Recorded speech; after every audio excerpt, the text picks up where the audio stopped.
Welcome to my channel, detailing events throughout the decades. 1988. Clapham Junction rail crash.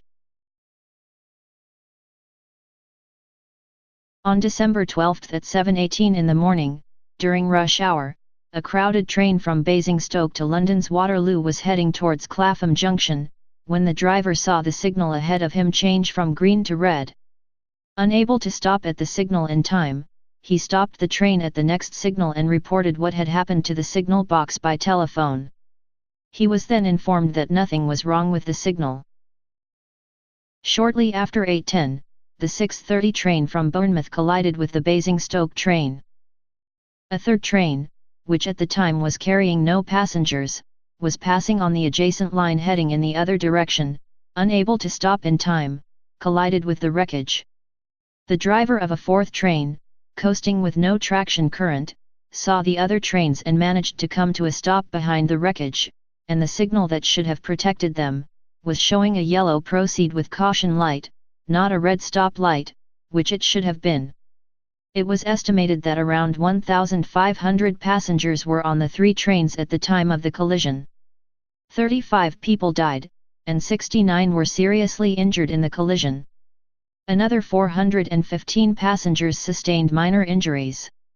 The driver of the Basingstoke train was standing by the telephone when his train was pushed forward several feet by the second train.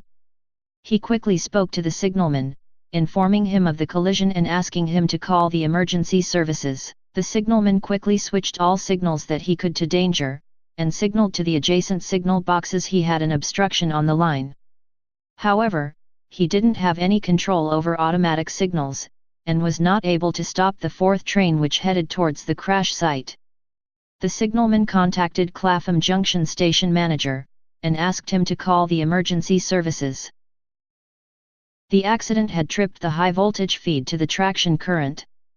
The operator in the nearby Rains Park electrical control room suspected there had been a derailment, and reconfigured the supply so that the nearby Wimbledon line could still run. Pupils and teachers at the adjacent Emmanuel School were the first on the scene of the crash. They would later be commended for their actions by Prime Minister Margaret Thatcher. Wreckage from the trains was so entangled that at first it wasn't clear how many trains were involved. First reports stated that 2 trains were involved, but it soon became clear that a third train was also amongst the wreckage. 15 fire engines attended the scene, along with specialist rescue teams. Due to the size and weight of the trains, cranes were used as part of the rescue operation.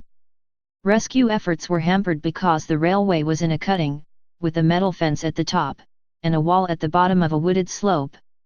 8 ambulances attended the crash site, along with a surgical unit.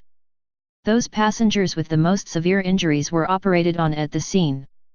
Survivors had to be cut out of the tangled carriages, before being transferred to St. George's Hospital in Tooting. The last casualty was taken to hospital at 1:04 that afternoon.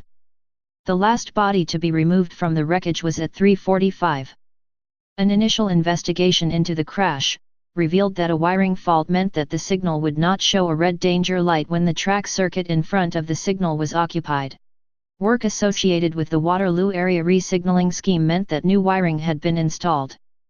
However, old wiring had been left connected loosely at one end, and uninsulated at the other. The rewiring had only been done a few weeks earlier, but the fault had only developed the day before the crash, when equipment had been moved, and the loose and uninsulated wire had created a false feed to the relay. The signaling technician who had completed the work had not cut back, insulated or tied back the loose wire, and his work had not been supervised or inspected. A wire count that would have identified that a wire had not been removed was not carried out. Investigations found that there had been inadequate training, assessment, supervision, and testing in these areas. It was recommended that unused signal wires needed to be cut back and insulated, and a testing plan put in place, as well as inspection and testing being carried out by an independent person. Signal technicians needed to attend refresher courses every 5 years, and testers needed to be trained and certified.